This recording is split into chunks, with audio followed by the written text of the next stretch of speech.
Mr. Speaker, sir, it's an honor and a privilege for me to address this House as a new Member of Parliament following my election during the November 2019 contest. I wish at the outset congratulate you for your nomination as Speaker of the House. I take great pride in representing the people of constituency number 2, also known as Portu South and Portu Central, and I'm deeply grateful for the support, faith, and trust that the people of constituency number 2 have given to me, and I promise to work as hard as I can for them and the communities at large, irrespective of their party politics. Needless to say, I would not have been here had it not been the hard work, the commitment, and the effort of my campaign team, led by one charismatic youngish campaign organizer who believed in the message and the vision that I had for the people of the constituency number 2. To them, I say thank you. I wish also express my thanks to my relatives, my friends, my patients all over the country, anybody who's been of help to me for my success, my colleague Osman Mohamed, and also to my close family members, my 2 sons and daughters, who made the journey from UK to be by my side. But last and not least, the one who for the last 25 years have been by my side, believing in my aspirations, my commitment, my desire, my will to help my people, my community. Thick and thin, she has been with me throughout the ascent of my successful professional career, and also today at the dawn of a political era. She is none other than my wife, to whom words will never be enough to say thank you. My mother's blessing have always been with me, and I'm sure as I'm speaking now, she must be watching me on TV. I also extend my close thanks to everybody who has made it a determination for me to be present in the House today. Mr. Speaker, sir, gratitude is a virtue that I was taught by my parents during my early days. And it would be befitting that I extend my thanks to the leader of the Labour Party, Dr. Navin Chandra Ramgoolam, former Prime Minister, who gave me the opportunity to stand as a candidate, and rightly so, I proved right as I got elected. Mr. Speaker, sir, I will be the voice of the people of constituency number 2 on issues that will affect their lives, their livelihoods, and their health. And I promise that I will work on their behalf for an open, tolerant, and just society that I strongly believe in. And I will bring a relentless effort on that part of the city wherever I am in this chamber. Mr. Speaker, sir, it is now more than 50 years since our independence, and the legacy of the welfare state to the present generation is more than ever valued. Free education, free health care, pension for their old age, free transport for students and the elderly, and the democratic right to vote will always bear the prints of the Labour Party. It is that fundamental right to vote which has been denied to some during the last election that has brought a legal petition to contest results in certain constituencies. As to our absence during the speech program, which is so much commented in the different speeches as heard on the other side of the House, let me remind you that this was done as a purely symbolic gesture. And be certain, we will fully play our role as guardian of democracy and will comment, criticize, propose when the need arises. Unwarranted comments will not discourage our determination to voice our opinion in the most gentlemanly way. Mr. Speaker, sir, the government program of 2020-24 theme towards an inclusive, high-income and green Mauritius forging ahead is indeed attractive, and only time will say whether its implementation has been effective and worthy of budget expenditure. At present, there are good intentions that need to be materialized. As quoted by Mahatma Gandhi, the true measure of any society can be found in how it treats its most vulnerable members. Looking at the government program of 2014, at point 20, I quote, A medium to long-term Marshall Plan will be elaborated to combat poverty and social exclusion. It is very unfortunate that these measures have not been felt in the deprived areas of my constituency and some other regions of the country. The current government program now mentions at point 19 to step up the implementation of the Marshall Plan against poverty, and I hope that the dramatic scenes that we've seen at Bejutombo squatters, the scrambling for life, the quest for survival, the poor living circumstances of these people, that we can also see in other places in my constituency, like Trengba, Karmana, Cotorafet, Pointe-aux-Sables, Terre Rouge, among so many pockets of extreme poverty across the island, become now a priority of the promised restructuring of the new Empowerment Foundation, so that these people can have a decent life with an acceptable standard of living in a new environment. Mr. Speaker, sir, what I'm describing, I have seen for my own self, with my own eyes, and been present physically. These people have a quest for survival. They struggle every morning for survival because they even have got the means to sustain a daily food. Mr. Speaker, sir, as mentioned in the government program, our country is now on track to cross the high-income threshold in the coming years and takes its steps as a first-world nation. However, the building of such an economy of the future must have as its priority bridging the gap between the poor and the rich, so that those at the lower end of the economy can have an increasing buying power to sustain at least their family needs. Improve policy and shelters for the needy and impoverished ones. Opportunities for jobs, be it for those who are skilled, semi-skilled, unskilled.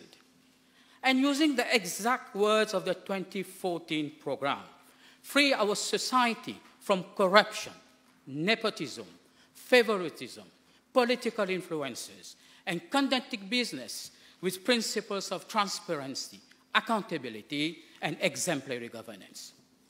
Keeping in mind, my friends on the other side of the House, that nearly 65% of the population did not vote the government, it is therefore very important that government upholds to this time to that 2014 pledge I've just mentioned, and puts in place a strategy that works for everyone with zero tolerance of discrimination, favoritism. Otherwise, the high-income country will be a distant dream, bearing in mind that our public debt, sector debt, is now 64.9% of our GDP. Mr. Speaker, sir, inclusive education is a right, not a privilege, nor a dream. And this is echoed in Article 24 of the United Nations Convention on the Rights of People with Disabilities.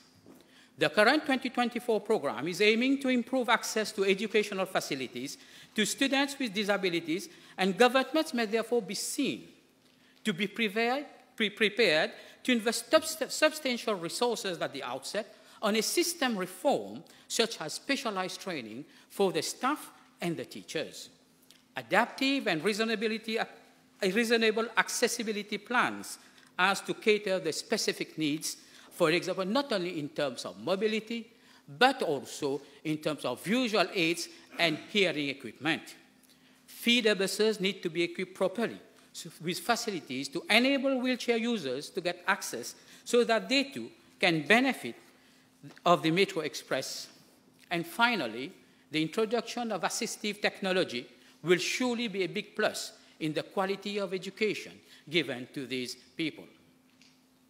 Mr. Speaker, sir, during his budget speech on June 2017, the Honorable Prime Minister mentioned that 1.8 billion rupees is being allocated from the Government of India's financial support for the construction of social and low-income housing units, and a further 5 billion is being earmarked for the housing sector in the next 3 years. I pledge government to introduce a housing schemes for persons with disabilities who rely solely and uniquely on basic pension, so that they too can have a decent, acceptable accommodation with specialized amenities. Mr. Speaker, sir, with regards to the medical board assessing people with disabilities, a serious review must be undertaken as to the criteria being validated for people with disabilities to have a pension. This is a routine and unanswered query that can be heard on all private radios every single morning, and I'm sure by people with disability, and I'm sure Honorable Mr. Babli, who is unfortunately not here, who has been a very strong advocate of these concerns during his days as Esprit Coucard, will surely, due to his privileged position now, improve matters for them. For example, people with Down syndrome, autism, who have lifelong disability, cannot be assessed repetitively every year for the same condition they have. This is surely not conducive to good practice. Compassion must be seen to prevail. Mr. Speaker, sir, much is being said and discussed about the education reform these days. I wish to remind the House that I once sent to this House with no gilded lineage. I'm the son of two civil servants, educators, who had a very strong belief in education. Not education as a start in life, but education as a foundation for a country's prosperity and progress.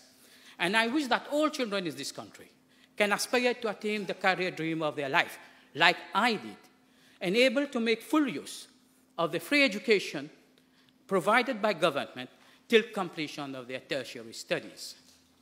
Unfortunately, nearly 70% of students who have completed their O-level this year are faced with the dilemma of either not making the grades or have to be directed to our MITD-related polytechnic institutions. The question I have been asking myself on a personal basis, do we really need to have an O-level now within such reform, which is 2 years after completing the new national equivalent exam? This is a question that demands deep reflection in this question. I humbly request Madame la Ministre of Education to feel the plight and concerns of parents who made so much sacrifices for their children, and common sense now prevails so that an acceptable and decent solution be found while listening to suggestions from all quarters so that no child is left behind unfairly. I'm not a pedagogue, nor an educator, rather a new politician, but above all, a father, a parent who feels the pain, the trauma, and sheer difficulties which these parents are enduring to secure the best education for their kids. Mr. Speaker, sir, recent meeting only a couple of days ago between Madame la Ministre and Mr. Jean-Yves Le Drian, the French Minister for Europe and Foreign Affairs, indicates that an MOU, a memorandum of understanding, has been agreed with regard to having a network of French higher studies in Mauritius. It is therefore now possible for a Mauritian student to study the French system from primary till tertiary without having to go to France. This is amazing news, especially for those who don't have the means to go abroad and sustain for themselves. It is therefore high time also that we have a parallel system of the baccalaureate option as an option in all state colleges, which will give fair chances to all students to complete the back exams. Let's think for 1 second about the 70% of children who did not make the 5 credits. Were they given the chances to sit for the back exams? I'm sure all of us will say, not 70% will fail. I'm sure quite a 50% of them will have make it and pass the back exams. This is not wishful thinking. This is stark reality. Unfortunately, access to private schools, as we all know, is due to financial resources. Doing what needs to be done, Madame la Ministre, if she were here, will not have made everybody happy at her ministry, but surely would have made her great. Mr. Speaker, sir, I will now focus on health issues that are highly important for the welfare of our citizens. Whilst we are faced with the specter of coronavirus, COVID-19, and so much debate is ongoing on a daily basis about it, I will, due to time constraint, focus only on a few important issues. Firstly, communication strategies from the government and Ministry of Health is extremely important and vital, so as to constantly reassure the population as to the monitoring of screening and surveillance in place. Regular updates as to the number of suspected cases in quarantine, or if any, placed in isolation, particularly when rumors spread like wildfire in our small country. The availability of N95 masks in the country. Where? How? How much? Testing facilities available at the virology lab at Candace Hospital with regard to coronavirus. We need to have communication about what is going on, about the tests that are being carried out. Whether contacts have been made with research laboratories, pharmaceutical companies, as to the future availability of drugs and vaccines that are to be proven effective against coronavirus. We need to be avant-gardists. We just can't be expectant in the face of a pandemic facing us. Secondly, it is extremely important that the type of testing carried out in our laboratory is in conformity with the very well-known reverse transcriptase PCR testing that was initially designed in Berlin University Hospital. Our tests should have the specificity, the sensitivity that it needs and be on par as the same in renowned centers. The sensitivity of this test is what will make us be knowledgeable in regard to if we were, unfortunately, to have one single infected case. Thirdly, the number of people tested, whether the tests were done initially on otherwise healthy, but individuals who have been in high-risk areas, persons in contact with suspected or infected person, or on symptomatic like flu individuals. Fourthly, the transparency of the results is paramount as the essence of good practice, while at the same time for the confidence of the population.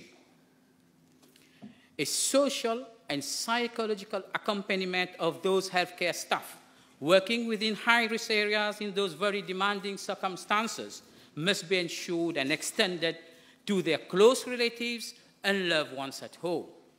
The sense of fright and panic that can unfortunately be with those in contact with persons in quarantine or isolation cannot be underestimated. Mr. Speaker, sir, it's high time that the lessons of SARS in 2004, MERS in 2012, A1H1 influenza virus, Ebola virus be learned, and we become proactive in ensuring that Mauritius is fully equipped and fully compliant with isolation units in terms of negative pressure and exhaust air adaptive system in a separate block within a designed hospital, but not on the same floor, not in contiguity with wards or rooms assigned for quarantine. While we are fully adherent to WHO regulations, Mauritius must take all steps in the interest of the nation by setting proper isolation units compliant with international specifications, and we do not have to wait any further. Particularly, the number of fatalities have already risen to more than 2,460 in China and more than 100 outside mainland China. As a responsible government, funding must be allocated to get works underway. I understand that in Mauritius, we have the local medical engineering expertise to set up isolation units which are conformed, and such units have been set and commissioned already during the then construction of Apollo Hospital in Mocha. I do note that the Ministry of Health intention to have further quarantine unit, which I personally recommended in a mini-interview on L'Express on the 27th of January this year, and I now suggest that we have dedicated outpatient department for flu-like symptomatic patients in each regional hospital in an area not in proximity with other outpatient departments, and equipped with the necessary basic protective logistics until this epidemic is over. This will be a step further in the global approach to screening and prevention. Consideration must also now be given to home screening of patients, and I mean home screening of patients suspected with COVID-19 virus, as this will be a further attempt to stop the people traveling with infection and transmission and limit COVID-19 spread. This has already been started 48 hours ago in the United Kingdom.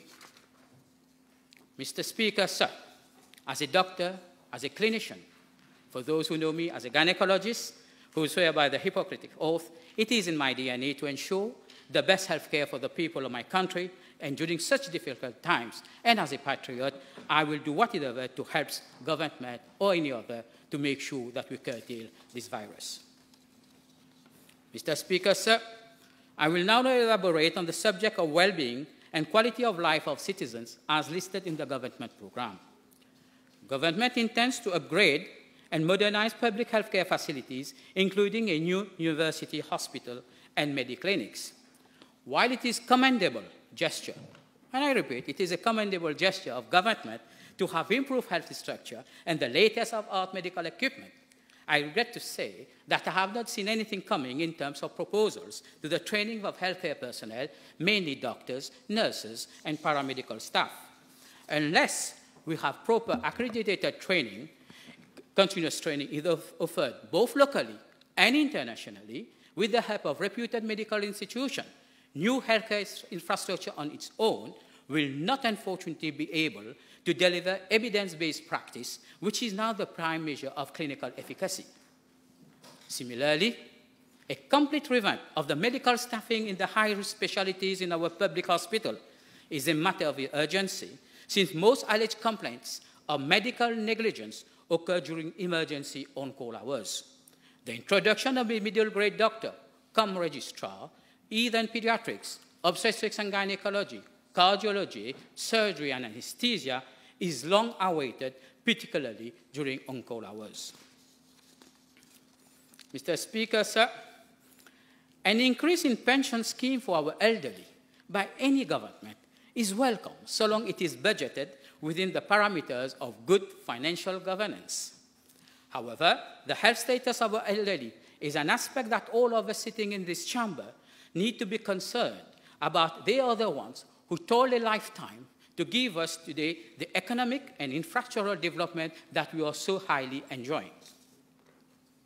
While having an extra sum of money at the end of the month is definitely an added plus, I can assure the House, as a doctor, as a clinician, and as a citizen of the country, that every pensioner's elderly's main concern is not just money, it's their health status. In this context, I request my honourable friend, who is absent for the time being, the Minister of Health, to ensure that a dedicated geriatric unit, staffed by specialized geriatricians, be available in each of our regional hospitals in line with the vision of modernizing public health care. The setup of dedicated counters, as mentioned before, is a far cry from the therapeutic needs and inpatient and outpatient care of the needs of the elderly.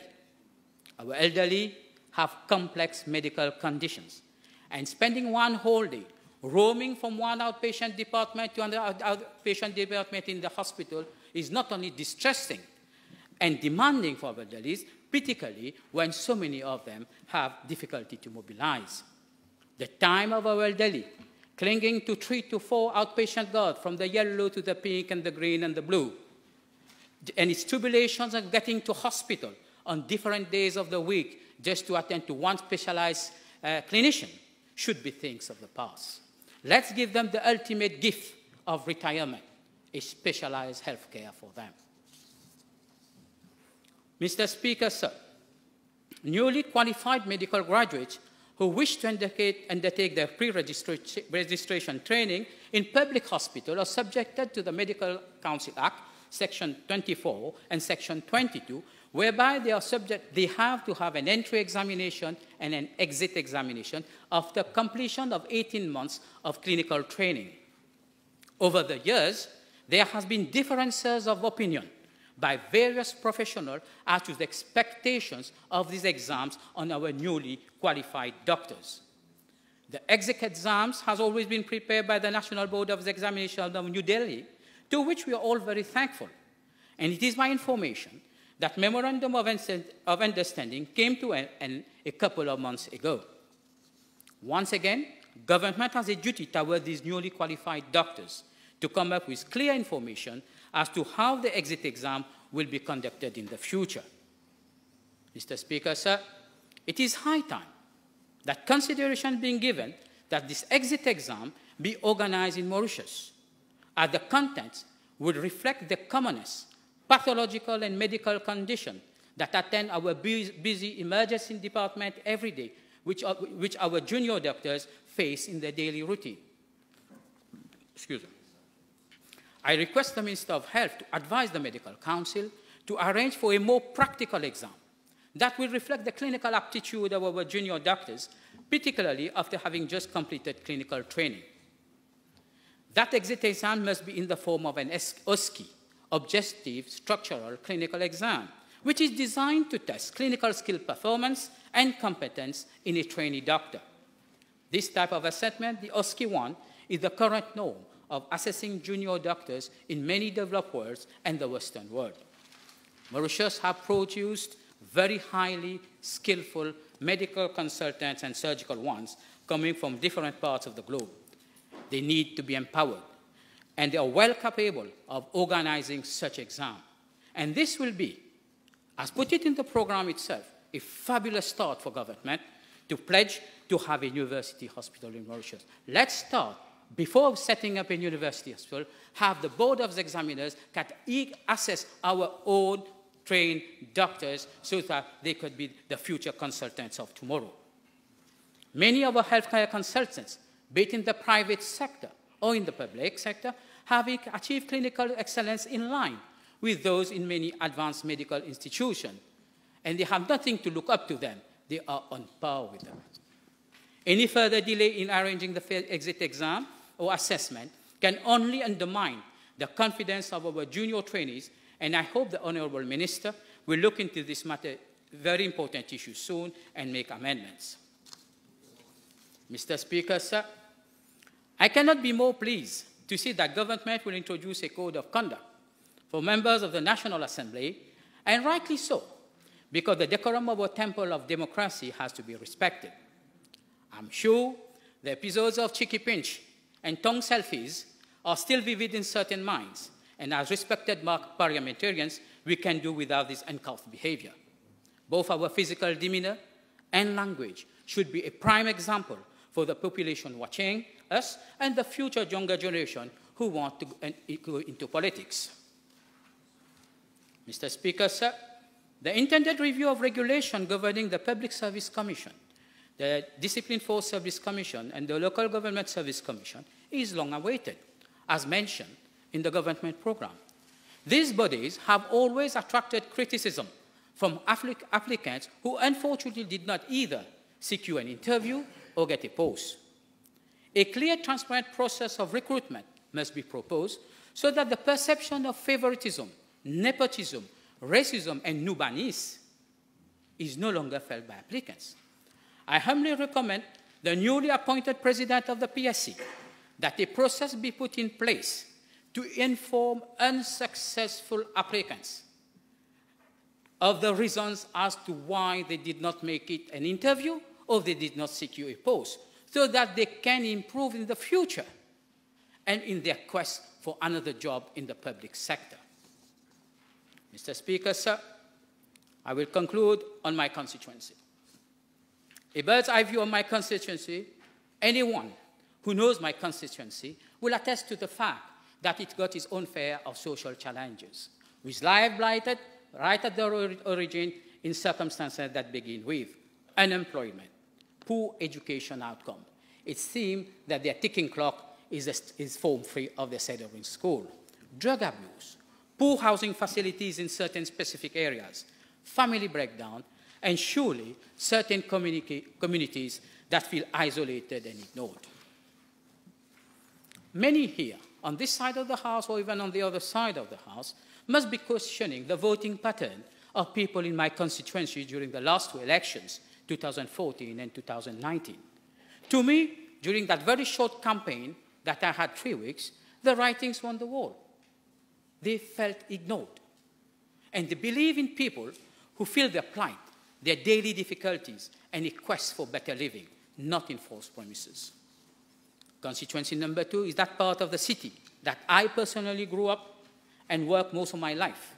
And nothing could make me prouder of serving them people, a mixture of different communities that I take so much pride in representing. The diversity and tolerance among people of all faith, beliefs and background in Port Louis, Central and Port Louis South, is to be cherished. But sadly so, there is also diversity in terms of socio-economic inequalities, housing problems, scourge of drugs, unemployment that cannot be tolerated anymore. I'm sure parliamentarians on both sides of the House will agree that we face serious challenges as a nation, and we must consider the type of society, a just society that works for everyone, zero tolerance of discrimination. That means we are making sure that our increasingly diverse society of all creeds and races is more cohesive. That means that the poorest among us deserve the right to live not in just decent, safe housing, but have the right to aspire to own a house of their own in the community we are building. That means that the application of law and order is not discriminatory to one particular group of our society. Particularly, I mean the brutal and aggressive approach toward the hawkers, which form a substantial part of the community or one specific area of my constituency. That means that law and enforcement units have to be fair, just, respectful of people's rights and their religious beliefs, and yet firm in maintaining social order.